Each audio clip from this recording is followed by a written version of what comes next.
Hi everyone, my name is Emily and I have wanted to start a chronic illness YouTube channel for a while now, and I figured why not start.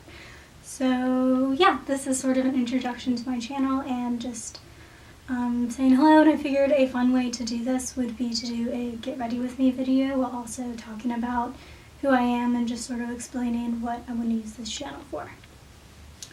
So I'm sitting on the floor because my body sucks at standing, and if I dare to stand up, my heart rate goes ham. So I'm doing my makeup on the floor today. My mirror's on the floor. Couldn't rig the setup on the table because I'm going to grab my makeup, since I didn't think to do that beforehand, because why would I do that? So now that I actually have the makeup I'm going to use, I'm going to start that. So my name is Emily, as I said. I have several chronic illnesses. I'm a recent college graduate, sort of. Graduated last May with a degree in English and Nonprofit Studies.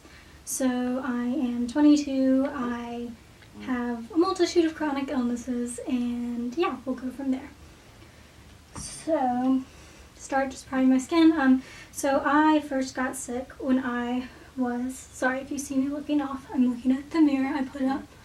I got sick when I was first 16 years old. I got a virus, run-of-the-mill virus, overnight my junior year of high school. I thought it was just a stomach virus, and it didn't go away. I was nauseous, I had a lot of fatigue, a lot of brain fog, I just couldn't think clearly, and at first we thought it was a stomach virus, and then it became clear it wasn't going away. So my mom, luckily, was a really great advocate for me at that time. I know a lot of people will have, not everyone always believes that when you're, especially when you're a young woman. I'm putting on BB cream. I'm not going to really narrate, so sorry if you don't know what's going on, just watch. Anyways, so as I said, my mom was a really great advocate for me at that time, and we went to doctors, and they said, there's nothing that we can tell is wrong with you, so you're probably just stressed, you're in high school, it's a stressful time in a kid's life, which I was not stressed. I started to also have other symptoms like joint pain and just difficulty sleeping. I started getting really awful vertigo and dizziness. Everything felt like it was moving around me, and I remember like in my government early morning class just clinging to my chair and feeling like I was going to tip over because I just felt so disoriented. And this went on into my senior year of high school. I had seen over a dozen doctors by this point. I had gotten into college, but I wasn't really sure if I was going to be able to finish high school. I knew I was going to finish it, just it was difficult because of how awful I felt. I was barely getting by every day. So I eventually had a doctor who did believe me and understood that, like, you really, you're sick, you're not faking it like some doctors suggested I was, that I had anxiety, that I needed to see someone, a behavioral therapist, and that made me mad because I knew, when you're sick versus when you have anxiety. I'd been healthy my entire life up to this. I was a really good student. My main activity was newspaper because I was a nerd. I loved writing. So it's not like I wasn't anxious, and I knew anxiety didn't cause problems like joint pain or, relentless nausea. Every morning I would wake up and start dry heaving, and then go to class and then dry heave again or get sick, and I couldn't keep food down. I had lost a lot of weight really suddenly and without explanation. I was able to get my license, which was more a timing thing. So, but basically I was just really struggling to get by. So as I said, I had a doctor, a GI doctor, who finally said, all right, we're going to send you to Mayo Clinic in Rochester, Minnesota, because, I don't know what's wrong with you, but I know something is wrong with you. And that honestly, is what I wish more doctors would have told me, because I knew I was sick, and even if they didn't know what was wrong with me, I just wanted them to believe me because I knew there was something wrong. So this is my senior year of high school now. In March, I just had some midterms, and like 2 or 3 months of left of school, and most kids are looking forward to college, and I'm just here like I'm barely, I'm struggling to do anything. And I went to Mayo Clinic for a week and was diagnosed with something called postural orthostatic tachycardia syndrome, better known as POTS because that's a hell of a long name. So yeah, which is a type of dysautonomia, and that basically means that my autonomic nervous system does not function as it should.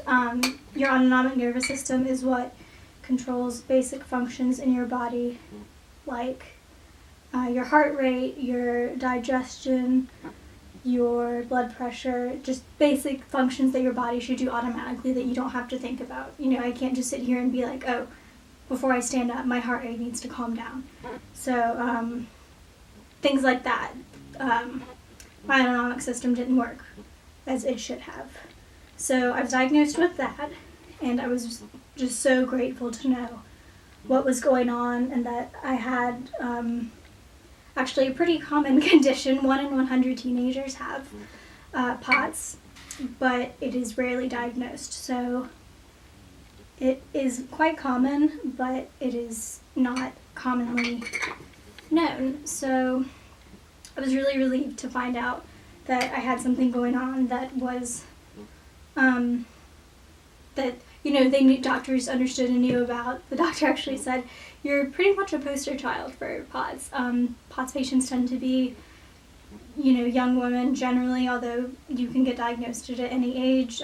Men are also diagnosed with it, though they seem to have a bit of a better outcome overall, at least in my experience, than to men and boys I've talked to. They're able to recover more easily, whereas for me, POTS is a condition I'm likely going to have all my life unless there's a cure that is found. So they don't really know why it's caused. Research is being done. There are a lot of really great organizations. Dysautonomia International is one that I've worked with before, and they do a lot of research on POTS, trying to figure out, what causes it for different people. For me, it was a run-of-the-mill virus that caused my autonomic system to just go haywire. So, but yeah, I was told initially that, oh, you'll probably outgrow it, which I later learned, that's something a lot of people are told, but that's not necessarily true. Most people really tend not to outgrow their POTS. So I knew what was going on. I went back to school. I was starting different medications while I was in school. I graduated high school and I entered college. So, as I said at the beginning of this video, I recently graduated college, which was exciting, and I'll have to talk about college more in some other videos. But yeah, so basically I entered college thinking that I'll get better, and I sort of realized along the way I'm not going to get better, that this was something that I had to deal with for, like I said, probably the rest of my life, and that was really hard because, at 17, 18, you have your whole life ahead of you. I was in college, and in college most kids, they're, especially as freshmen, kind of go a little crazy at first. You have your first taste of independence, and the first day of my college orientation, I got there, and it was pouring rain.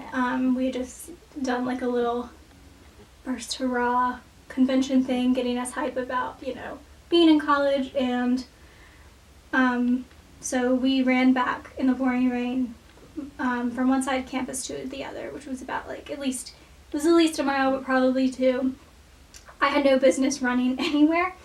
I, at this point, was not very good at advocating for myself. Again, this was something that was still new to me. I had only been diagnosed a few months ago, and I didn't want to make a big deal about having POTS. I wanted to be normal as possible, even though I entered school. I had a single dorm for various reasons, because I needed sleep. I need a lot of sleep, and I knew, a roommate likely would not understand that. And when I say I need sleep, it's not just like, oh, could you please, quiet down a little bit. I need to get a few extra hours of sleep.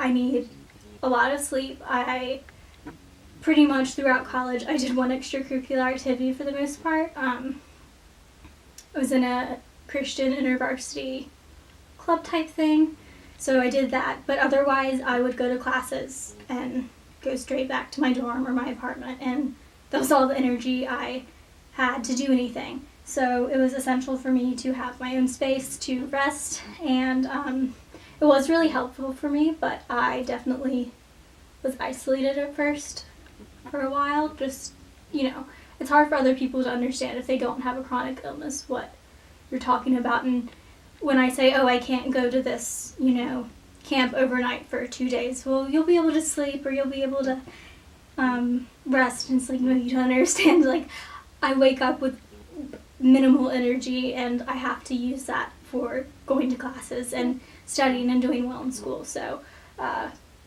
it was hard, but I learned over time to advocate for myself more and more. And I definitely credit my mom a lot for that. She definitely helped me as I got older, and just she helped me navigate that. She's a physical therapist, and she knew, like I said, that I was sick. She knew how hard it was for me and how I wanted to do well. So that was college, basically, or a short summary, I guess, of what happened. Let me pause for a second. So, as I was saying, I moved my stuff all around. That was college for me. After I graduated, I tried to take some time off just to focus on my health.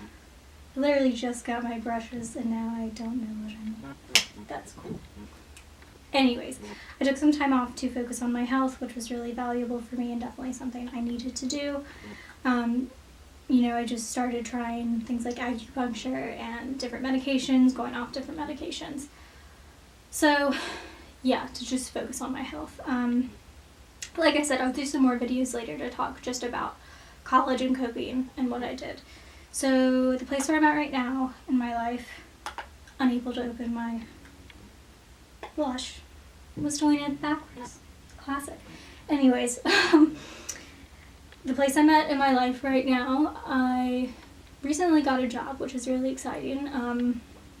It took me longer than my able-bodied peers, a lot of them, because I needed a job that I could do from home, and I know that currently right now I would not be able to do a full-time job. Ooh, that's orange. So currently, just energy-wise, I don't want to commit to something that I could not do, and yeah, that's basically why I had to do a part-time job. So I did that, and I am a contract writer for a company, just sort of writing different, whatever different companies want. And yeah, so it's exciting. I'm really glad that I was able to find a job. And yeah, so I'm saving up to move out eventually of my parents' house. I currently live here. They're very nice to let me do that while I save. And they understand the position I'm in as far as, why it took me longer to get a job and having chronic illness and things like that. So I really appreciate that. So as I was saying, college, graduated, recently got a job. I'm able to do it's something I'm able to do on my own schedule, which I appreciate. There's a minimum amount I have to write, but other than that, it's really not that, it's something that like I said, I enjoy writing. I'm a writer. Maybe I haven't said that. I said I was an English major. Well, I enjoy writing. I'm a writer. And in the meantime, I am working on a memoir-ish / not really self-help, but just a book for other people with chronic illnesses. I think that would be really helpful. That was something that I would have loved to have read when I was first getting sick, just knowing that I was not alone and not the only one with a chronic illness, and especially, like I said, being young, it's really hard because a lot of people think, oh, young people don't get disabled, they don't get chronic illnesses, they don't have disabilities, but that's definitely not the case. So that's something I enjoy doing. I volunteer for some different organizations. I am really big into disability advocacy. Kind of fell into it when I became disabled, like I said. And that's things I enjoy doing. I love doggos, love my dogs. I like pretending I can sing all the parts in Hamilton at once, even though I can't. What else do I like? I like doing my makeup, even though I'm not the greatest at it, as you can probably tell. Basic things, hanging out with my friends, etc., etc. And like I said, sort of at the beginning of this video, I thought a YouTube channel would be a really good way to kind of connect with other people with chronic illness. I'm on Tumblr already. Asked people there if they would be interested. I already have several YouTubers I love watching. I like that I just abandoned my eyeshadow halfway through. Wasn't thinking about that. As I said, sorry, I'm jumping all over the place. I have several YouTubers who I like watching chronic illness wise. But just I wanted to see more content, so I figured I might as well make some, rather than just complain about the lack of content. If you guys have any specific videos you want me to make or specific topics you want me to talk on, please let me know. I have a few ideas myself, but most of them will probably be like this, just sort of sitting down and talking. And if you guys have any advice on how to make good videos, I would also appreciate that, because I am very new at this. Don't really know what I'm doing. If I'm too rambly, again, I apologize. I'm new at this. I will work on it. So, basically, I guess that's about it. Finish my makeup and, oh, that's dangerous to not look up close. I gotta get a closer mirror for that. Like I said, it's kind of in the place where I am right now, as far as, what's going on in my life. And, I'm balancing a mirror. It's very dangerous. And also, you guys can probably see my face so up close that it's a little intimidating. I hate doing mascara. Anyways, I can't talk and do mascara, apparently. I don't want to promise that I'll be able to make content, like X times a week, but I will definitely do my best and try to do at least once a week. I think that's fair, but also please don't get mad if it's not that often. And any advice, any tips?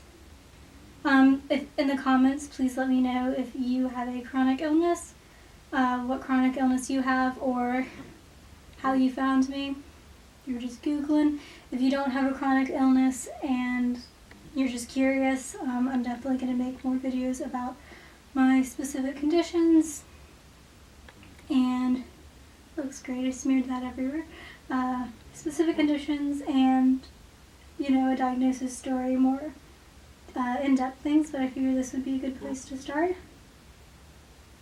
Oh, hopefully this doesn't look awful. Anyways. thank you guys for watching. Let me know in the comments if, you know, what you want to see. If you think this was kind of a garbage video, don't let me know that, but let me know what I can improve upon, and what you'd like to see more of. So, bye, and I'll see you guys later.